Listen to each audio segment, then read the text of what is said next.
봉독했던 골로새서 1장 19절의 말씀을 가지고 나의 영적 현주소 이런 제목으로 하나님의 말씀을 나누도록 하겠습니다. 마태복음 21장에 보면 예수님께서 한 비유를 들어서 이렇게 말씀하십니다. 한 집 주인이 포도원을 만들고 산울타리를 이제 두르고 거기에 포도주 접자는 틀을 만들고 파수망대를 짓고 농부에게 이제 세를 주면서 멀리 타국으로 이제 떠나갔습니다. 이 세월이 흘러서 열매 맺는 때가 이제 가까워져서 그 주인이 이제 열매를 받으려고 자기 종들을 농부에게 이제 보내니 이 농부들이 주인에게 온 그 종들을 어떻게 했냐면 어떤 종들을 잡아 하나는 심히 때리고 또 하나는 죽여버리고 또 하나는 돌로 친 겁니다. 그래서 다시 이 주인이 다른 종들을 처음보다 더 많이 보내니까 그들에게도 똑같이 그렇게 하였습니다. 후에 이 주인이 하나밖에 없는 자기 아들을 보내면서 그들이 내 아들은 존대하리라 그렇게 아들을 보냈는데 이 농부들이 그 아들을 보고 서로 말하기를 이는 상속자더니 주인의 상속자니 죽이고 그의 유산을 우리가 차지하자. 그래서 이 농부들이 그 아들을 보고 하고 이에 이제 아들을 잡아가지고 포도원 밖에 내쫓아 죽였다는 겁니다. 자, 그렇게 말씀하신 다음에 예수님이 이렇게 말했습니다. 그러면 포도원 주인이 올 때 이 농부들을 어떻게 하면 좋겠느냐? 이렇게 질문을 하니까 이 비유를 들은 사람들이 말하기를 그 악한 자들을 진멸하고 이 포도원은 제때 열매를 바칠 만한 다른 농부들에게 새로 주는 것이 마땅합니다. 그렇게 대답하였습니다. 예수님께서 이렇게 비유를 하셨는데 여러분 비유를 들으시고 여러분은 어떤 생각을 하고 있습니까?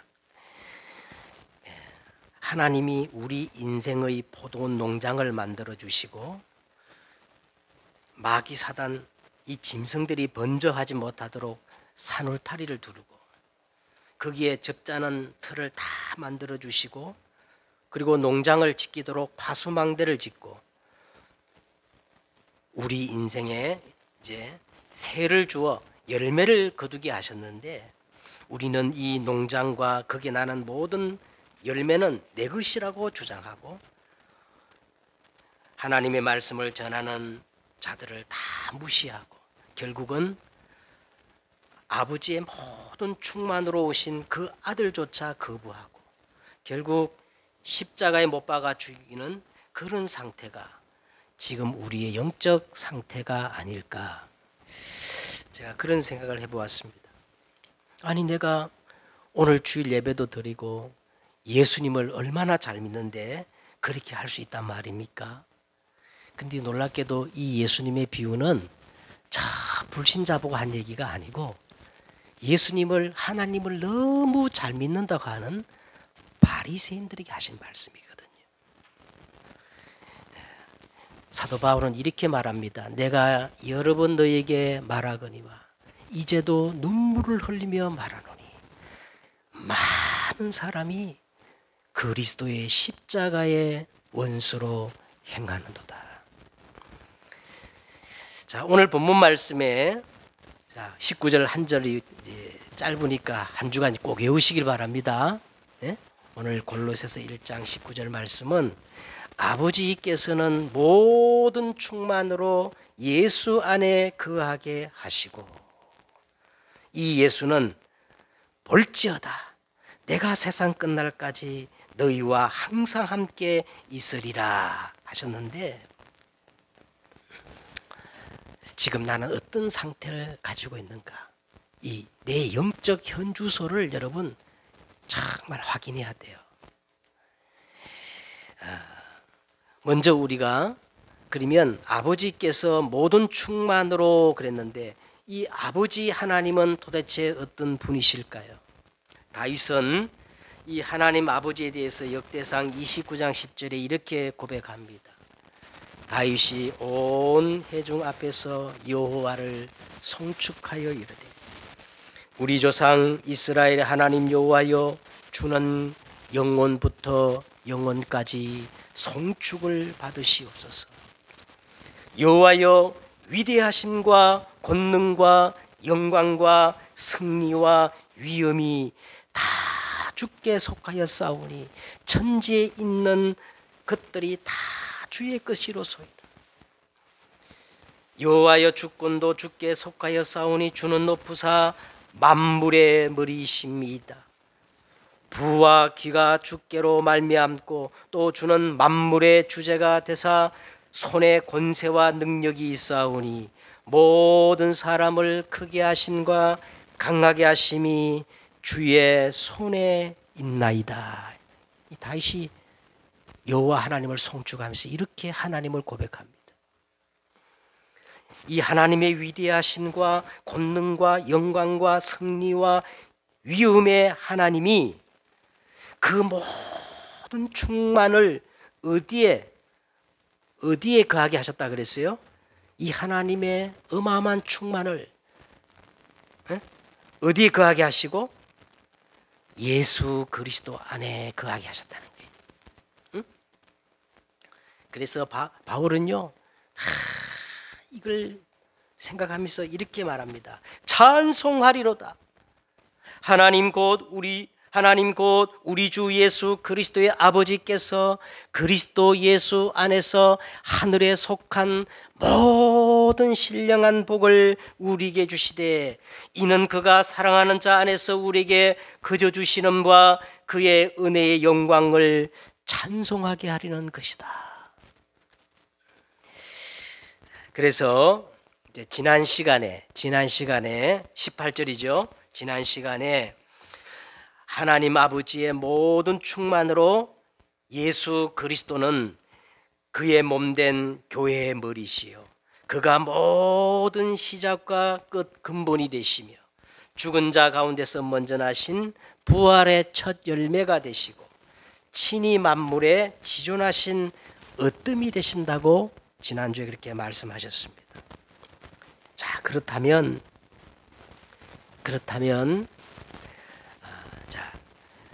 하나님의 이 모든 충만이 예수 그리스도 안에 거하게 하시고, 그 예수님이 내 안에, 내가 예수님 안에 거하는 것이 구원이라면, 그렇다면 가장 잘 믿는 것이 뭘까요? 어떻게 믿는 것이 우리 인생을 가장 지롭게 하며 인생을 가장 잘 사는 것이 되겠습니까? 저는 이제 지난 주간에요, 기독교 방송을 이제 보았어요. 기독교 방송에 그 새롭게 하소서 그 간증 프로를 제가 봤는데, 이번 주간에는 어떤 분이 나오셨느냐면 시각 장애인으로서 이 바이올리니스트, 눈이 안 보이는데 우리나라 최고의 대학을 나오고 또 미국에서 좋은 대학을 나와가지고 이제 바이올리니스트가 있는데 김지선이라는 자매입니다. 한번 들어보세요. 아주 영감 있고 참 찬양의 은혜가 되더라고요. 이 자매가 이런 말을 하는 거예요. 저는 태어날 때부터 눈에 아무것도 보이지 않기 때문에 하나님을 그냥 단순 무식하게 믿는다는 거예요. 하나님을 단순 무식하게 믿으니까 하나님이 더 확실하게 믿어지고 믿음이 점점 더 커진다는 거예요. 우리는 두 눈을 가지고도 하나님이 안 믿어지는데, 그래서 예수님이 도마를 가리켜서 너는 나를 보는 거로 믿느냐, 보지 않고 믿는 자가 더 복되다. 제가 그 의미를 되새기게 되었습니다. 자, 예수님이 만유의 머리가 되십니다. 예수님이 만유의 근본이 되셔요. 예수님이 죽은 자 가운데서 부활하신 재창조의 첫 열매가 되십니다. 예수님의 만유의 지존하신 으뜸이 되십니다. 이것이 사실이라면 어떻게 믿는 것이 가장 잘 믿는 것인가? 여러분, 내 믿음의 현주소를 먼저 점검해 봐야 돼요. 여러분, 믿음이 뭐냐?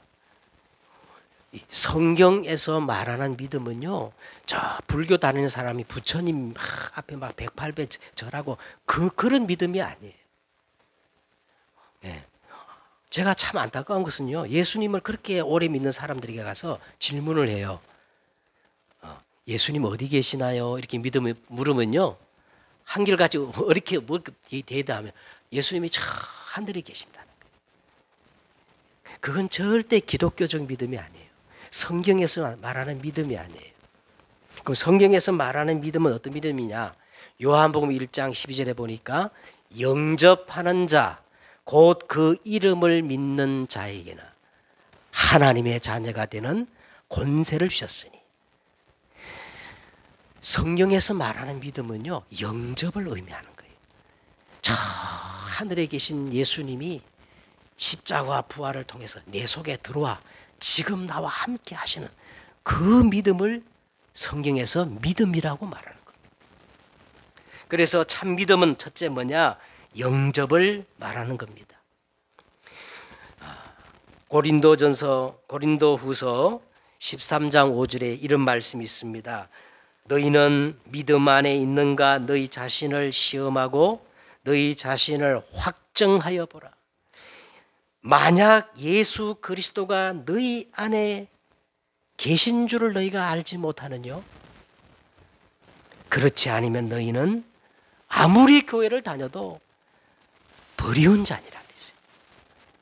예수님이 내 안에 생명으로 계신 것이 확인되어야 그게 참 믿음이라는 거예요.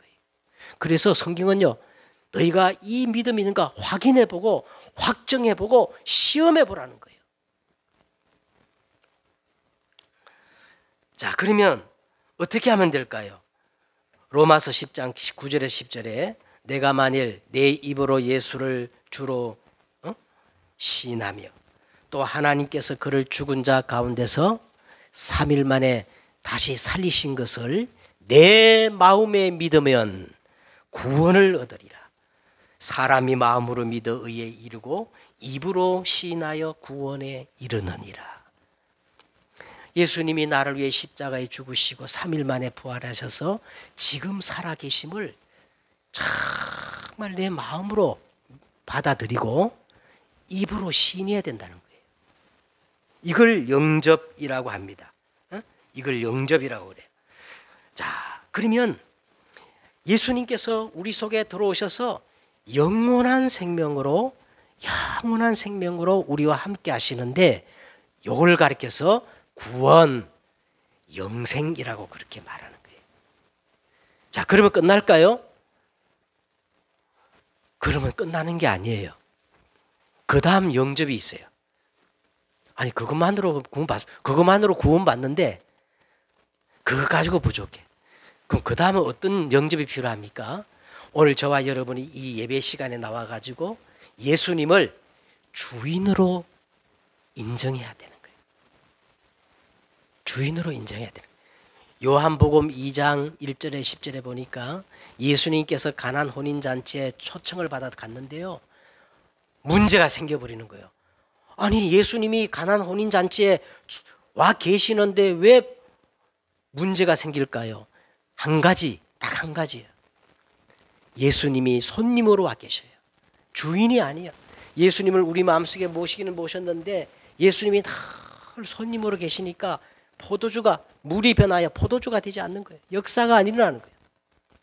그런데 어느 순간에 예수님이 딱 주인이 되셔가지고 말씀을 하시니까 물이 변하여 어떻게 됐죠? 포도주가 되는 기적이 일어나는 거예요. 예? 아니 예수님을 내가 믿어도 왜 나는 문제가 해결되면 안 되고 자꾸 문제는 더 생깁니까? 예수 구원 못 받은 게 아니고 예수님이 손님으로 와 계셔요.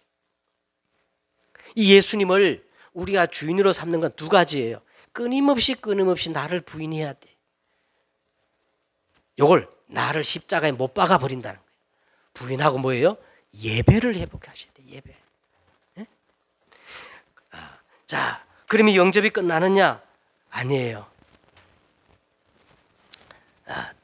완전한 더 영접이 있어요. 그게 바로 갈라디아 2장 20절입니다. 이제 아예 예수님을 주인보다 더 큰 이유가 없는 절대 주권의 왕으로 다 모시는 거예요. 내가 그리스도와 함께 십자가에 못 박혔나니 그런즉 내가 이제 산 것 아니고 오직 어떻게 해요? 오직 내 안에 누가 사는 거예요? 예수님이 사는 거야.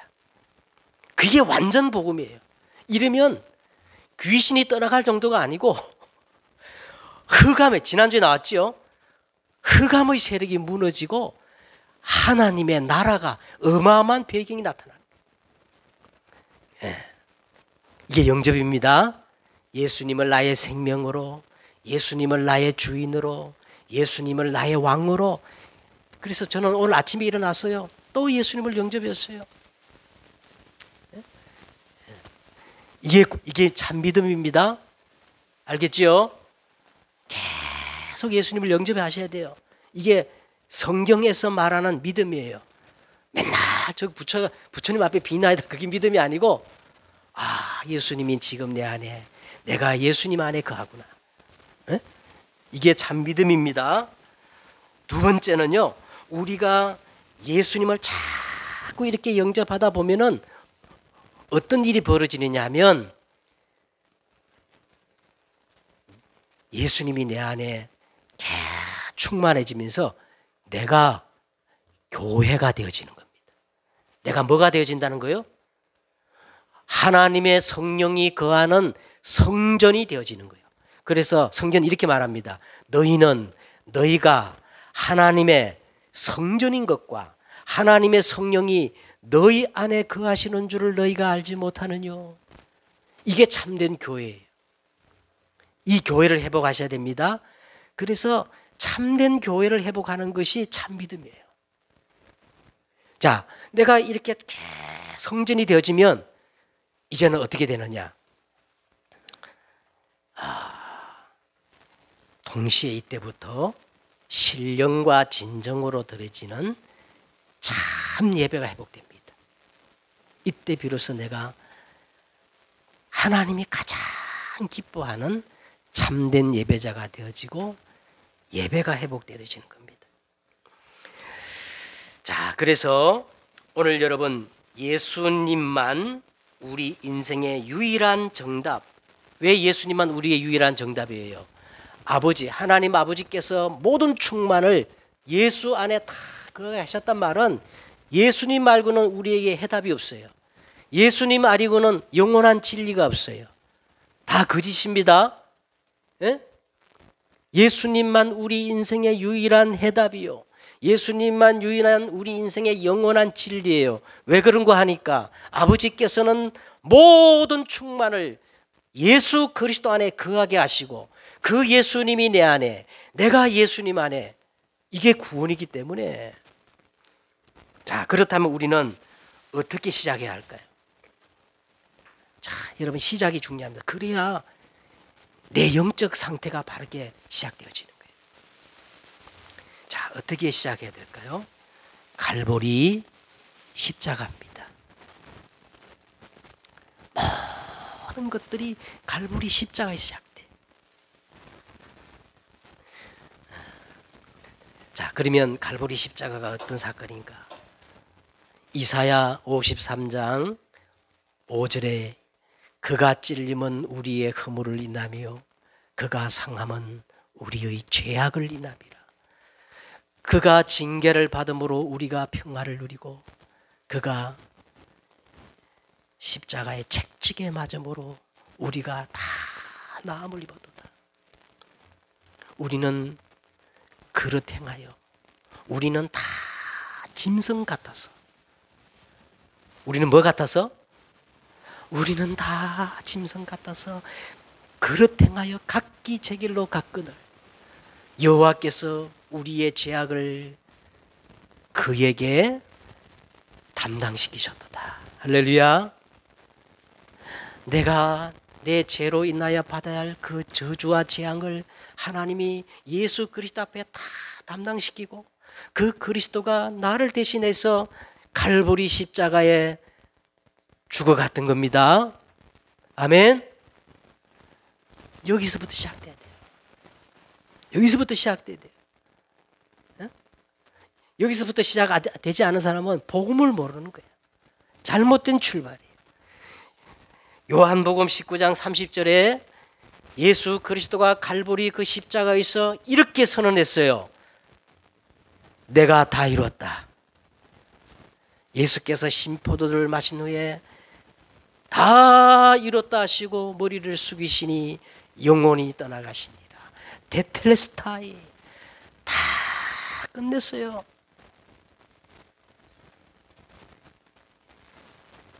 끝나야 됩니다. 진짜 다 끝나야 됩니다. 뭐 이걸 어떻게 설명해야 됩니까? 끝내지 못한 사람들이 신천지 구천지 쫓아다니거든. 예? 끝내야 됩니다. 고린도전서 1장 18절에 십자가의 도가 멸망받는 자에게는 미련한 것이지요. 구원받은 우리에게는 하나님의 능력이 됩니다. 제가 지금 이렇게 가슴을 품고 막 십자가를 얘기하는데 아유 저 미련하게 보인다 그렇게 생각하는 사람은 그 사람은 가망이 없는 사람이에요. 이 멸망이란 말은요 돌이킬 수 없는 가망이 없는 상태를 멸망이라 그러거든. 멸망받을 자에게서는 십자가의 도가 미련하게 보이지만 구원받은 우리에게는 뭐예요? 하나님의 능력이 됩니다. 네? 하나님의 능력이 됩니다. 그래서요 바울이 고린도전서 2장 2절에 이렇게 작정합니다.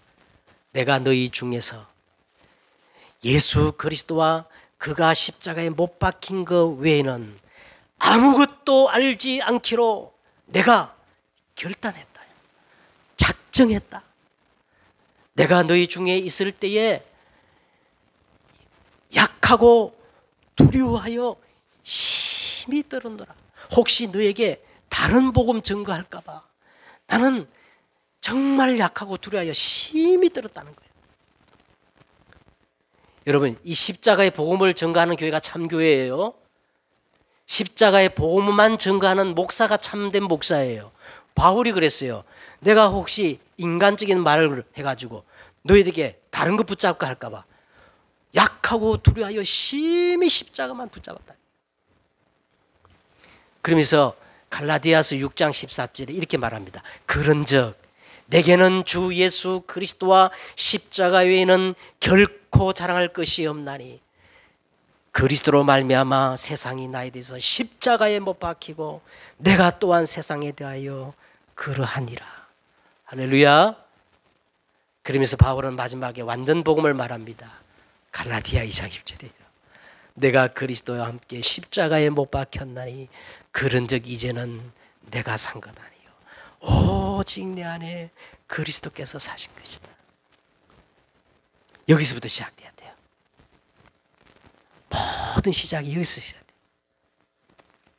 두 번째는 내 영적 상태를 이제 확인해 보셔야 돼요. 내가 어디에 방향을 맞추고 있는가. 내가 돈을 번다면 무엇 때문에 돈을 벌어야 되고, 내가 성공한다면 무엇 때문에 성공해야 되고, 안 그래요? 내 존재의 이유, 내 인생의 방향을 어디에 두느냐 이 말이에요. 감람산이에요. 첫 번째 시작은 갈보리산이고 두 번째는 감람산이에요. 이 감람산은 예수님께서 다 이뤘다 하시고 그 증거로 3일 만에 부활하셔가지고 40일 동안 집중적으로 설명하셨어요. 그게 뭐냐? 하나님 나라의 일입니다. 하나님 나라의 일. 자, 그게 뭐냐면 첫째는요, 내 인생의 정답이에요. 사도행전 1장 1절입니다. 데오빌로여, 내가 먼저 쓴 글에는 무릇 예수께서 행하시며 가르치기를 시작하신부터 그의 택하신 사도들에게 성령으로 명하시고 성천하신 날까지 일을 기록하였노라. 자, 예수님의 시작과 마지막 끝을 기록했다는 거예요. 그게 뭐냐? 누가복음이거든요. 그럼 누가복음이 뭐냐? 예수는 그리스도라는 거예요. 그럼 왜 다시 이 데오빌로에게 사도행전을 기록하느냐 하면, 예수가 그리스도라면 이제는 어떻게 하느냐? 그 그리스도 안에 서라는 겁니다.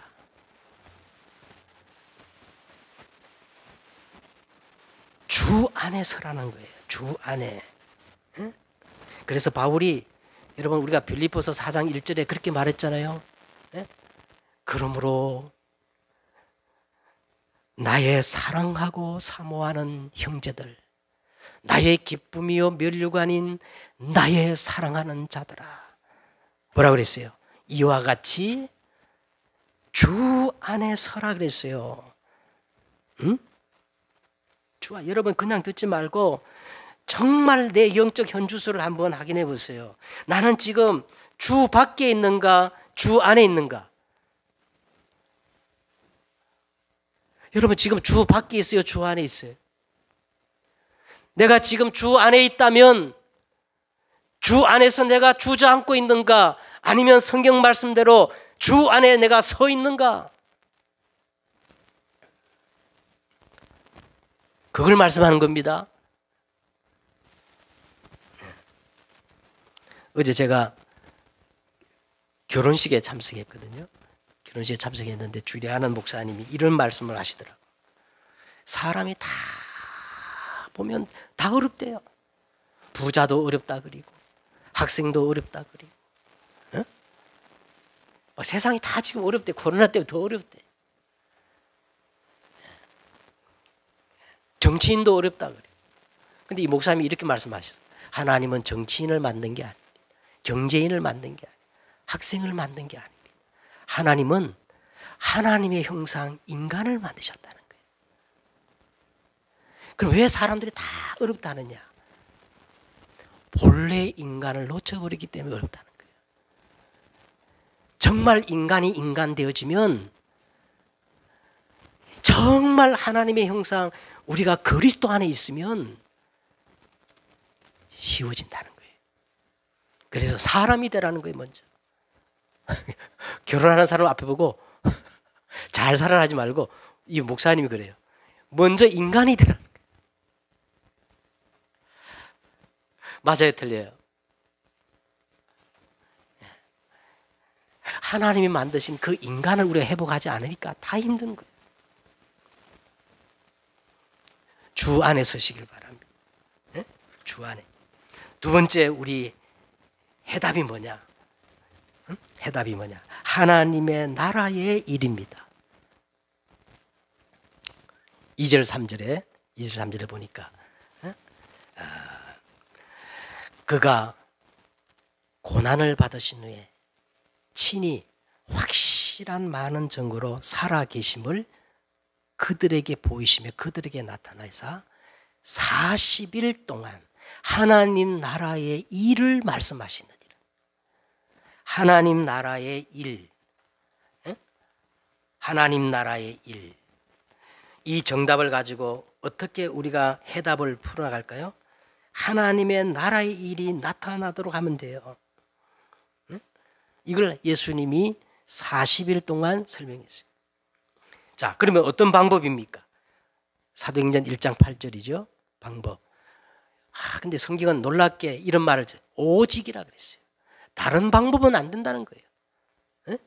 예루살렘 떠나지 말고 아버지께서 약속하신 것을 먼저 기다리라. 오직 성령이 너희에게 임하시면 너희가 권능을 받고 예루살렘 온 유다 사마리아와 땅끝까지 이르러 내 증인이 되리라 하시니라. 그러면 여러분 어떤 변화의 역사가 일어나느냐?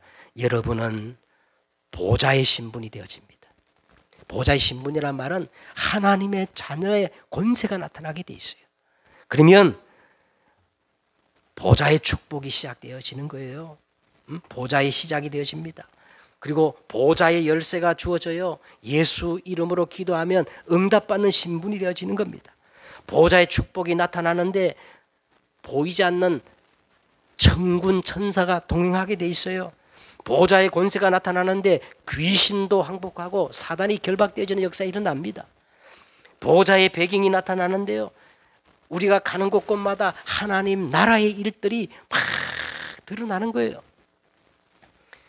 보좌의 응답이 나타나는데 마침내 237의 빛이 되어지는 것이죠.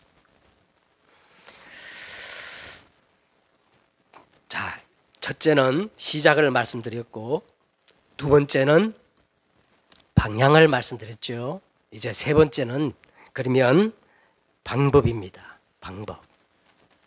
그 방법이 뭘까요? 마가다락방이에요.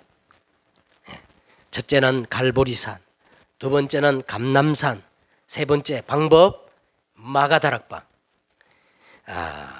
이 마가다락방이 어떻게 시작됐냐? 사도행전 1장 13절과 14절에 보면 11 제자와 여자들과 예수님의 어머니 마리아와 예수님의 아우들과 더불어 오로지 기도에 힘쓰니라. 이 시작과 그리고 이 방향을 딱 언약으로 붙잡고 마가다락방에 120명의 사람들이 모여서 더불어 마음을 같이하여 오로지 기도하기에 힘쓴 겁니다. 자, 이때 사도행전 2장 1절과 4절에 보니까 오순절 날이 이미 이름에 반드시 하나님의 시간표는 오게 돼 있어요. 여러분 정확한 언약을 붙잡고 여러분 정말 더불어 마음을 같이하여 기도하면 오순절 날이 이미 이름에 그들이 다 같이 한 곳에 모였더니 이게 교회예요. 혼련이 하늘로부터 급하고 강한 바람 같은 소리가 있어 그들이 앉은 온 집에 가득한 거예요. 그리고 불의 혀처럼, 여러분 불 있죠? 불이 붙으면 막 불 보면 뱀이 혓바닥처럼 날라오면 그러잖아요. 불의 혀처럼 갈라지는 것이 그들에게 보이면서 그 불의 혀처럼 갈라지는 그것이 각 사람에게 임하는 거예요. 각 사람에게 임하여 그들이 다 성령의 충만함을 받고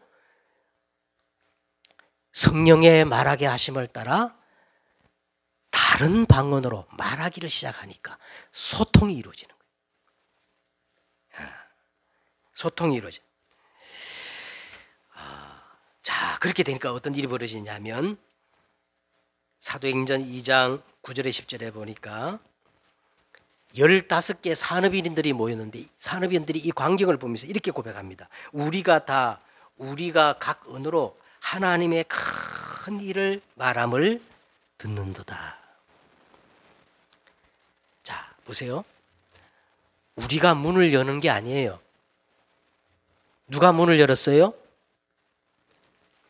하나님이 정확한 문을 딱 열어주니까 우리는 그 문으로 들어가는 거예요. 이게 방법이에요. 그게 가능하냐? 정말 우리가 이 영적 상태, 성령이 충만하여 성령의 말하게 하심을 따라 이 영적 상태가 되면 그 성령께서 우리를 가르치시고 깨닫게 하시고 생각나게 하시고 감동을 주심으로 그 문을 깨닫게 하신 거예요. 성경은 절대 우리가 문을 여는 게 아니라 하나님이 열어놓으신 그 문을 향해 나갔다니까요. 15개 나라의 문이 그냥 저절로 탁 열린 거예요. 네? 자, 이 문으로 나가니까 어떤 일이 벌어졌습니까? 사도행전 2장 17절에 보세요. 하나님이 말씀하시기를 말세에 내가 내 영을 모든 육체에 부어주리니 너희의 자녀들이 예언할 것이요 젊은이가 환상을 보고 늙은이가 꿈을 꾸리라. 하나님의 말씀이 다 정확하게 성취되는 거예요. 이게 응답입니다. 이런 응답을 우리가 받아요. 그래서 여러분 오늘 이 예배 시간에 말씀을 붙잡으라는 거예요. 가장 확실한 방법은 내가 붙잡은 말씀이 내 현장과 맞아지고 그게 다 성취되는 게 이게 하나님의 정확한 말씀이에요.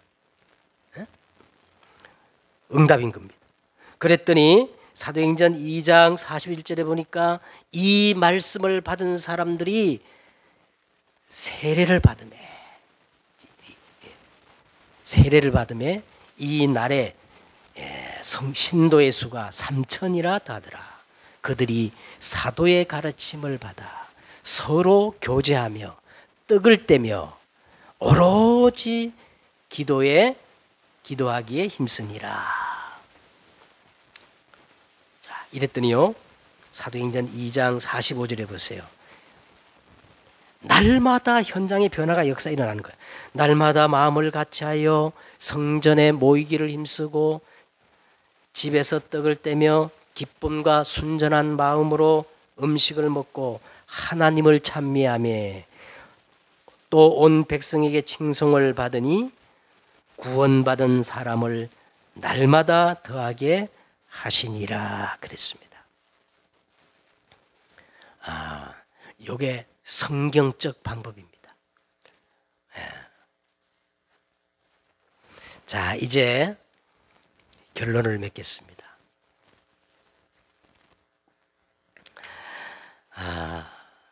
하나님의 모든 충만이 누구 안에 있어요?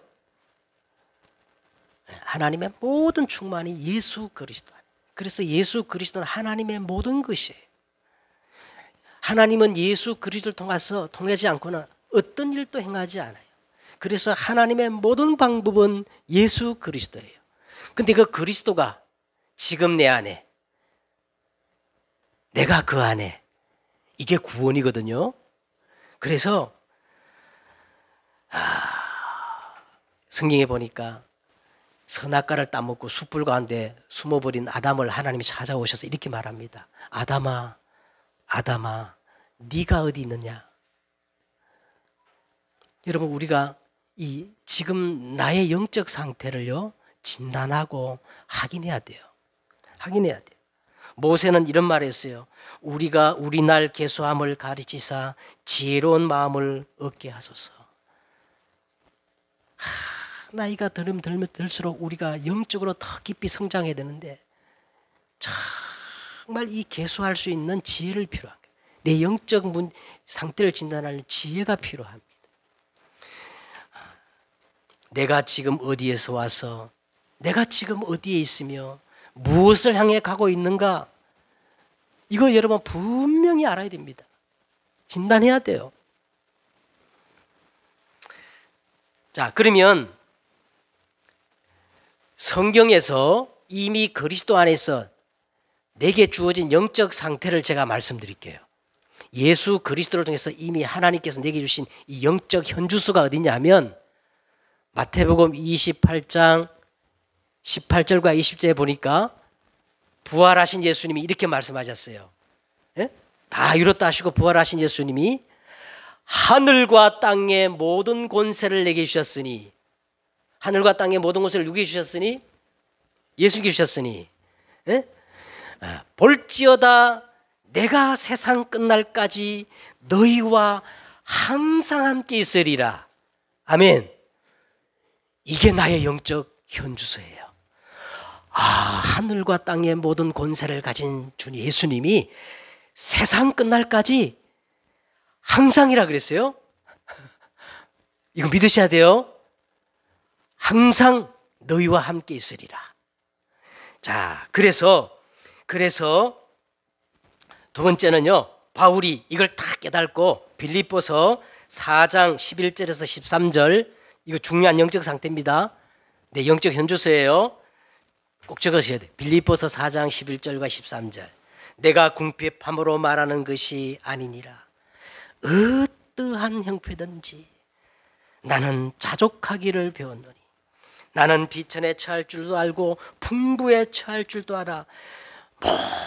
모든 일, 배부름과 배고픔과 풍부와 궁핍도 처할 줄 아는 일체의 비결을 가졌노라.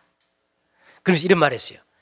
내게 능력 주시는 자 안에서 내가 모든 일을 할 수 있느니라. 아멘. 따라 하십시다. 내게 능력 주는 자 안에서 내가 모든 일을 할 수 있느니라. 이게 나의 영적 현주소예요. 내 안에 모든 문제 해결자 그리스도가 있기 때문에 내게 능력 주는 자 안에서 내가 모든 일을 할 수 있느니라. 더 나가서 빌립보서 4장 18절과 19절에 이렇게 말합니다. 바울이 이런 말했어요. 감옥에 들어가 있는 바울이 이런 말했어요. 내게는 모든 것이 있고, 감옥 속에 있는 바울이 이런 말, 내게는 모든 것이 있고 나는 풍부한지라. 그래서 19절에 이런 말했어요.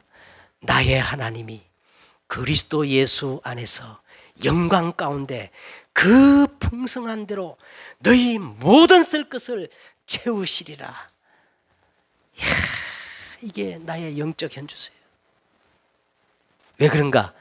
아버지께서는 모든 풍성함을 그리스도 안에 담으시고 그리스도가 내 안에, 내가 그리스도 안에 있기 때문에 이게 진짜 나의 영적 현주소예요.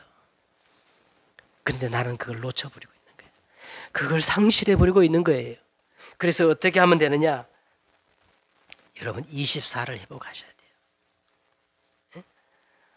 24는 오롯이 나의 분깃입니다. 누가 대신해 줄 수 없는 거예요.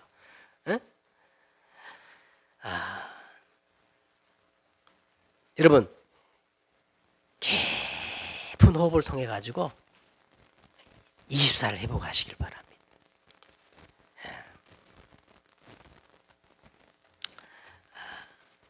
자, 그렇게 되어지면 반드시 하나님의 시간표가 오는데 25 하나님의 시간표가 오는데 이게 바로 성전이고 교회입니다.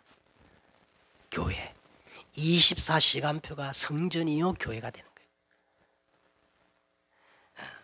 그렇게 되어지면 여러분, 이렇게 되어지면 이 바벨탑 성공이 아니라 하나님과 나와 합작한 영원한 작품, 영원한 성공이 나오는데 이게 바로 영원한 작품, 예배자입니다.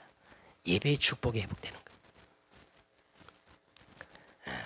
그래서 오늘 제가 했잖아요. 숨을 길게 들이쉬고 길게 내뱉으면서 거기다 기도를 담으세요. 기도를 담으시면 왜냐하면 성경에 보니까 기도를 가리켜서 영적 호흡이라 그랬거든요. 그러니까 여러분 이 호흡할 때 이왕 우리가 숨 쉴 때 내가 왜 숨 쉬어야 되느냐, 내가 왜 살아야 되느냐, 거기다가 내 존재의 의미를 담고 깊이 숨 쉬고 그냥 기도하지 말고 거기다 기도를 담으면 이게 24가 되는 거예요. 자, 그러면 반드시 하나님의 역사가 일어난 25가 되어져요. 교회 성전이 되어져요. 하나님 나라의 일들이 보여지는 거예요. 그러면 영원한 작품이 나오는데 그게 바로 예배의 축복입니다. 한 주간 승리하는 여러분 되시기를 주 예수 이름으로 축복드립니다. 기도하겠습니다. 하나님, 아버지께서는 풍성한 것들을 다 예수 안에 담으시고 예수님이 내 안에, 내가 그리스도 안에 있음을 오늘 말씀을 통해서 확정하였습니다. 나의 영적 이 현주소를 진단하게 하시고 내가 참 정말 올바른 시작과 올바른 방향과 올바른 방법을 가지고 새롭게 시작되어지는 저들이 되어지게 하옵소서. 주 예수 그리스도의 이름으로 기도드렸사옵나이다. 아멘.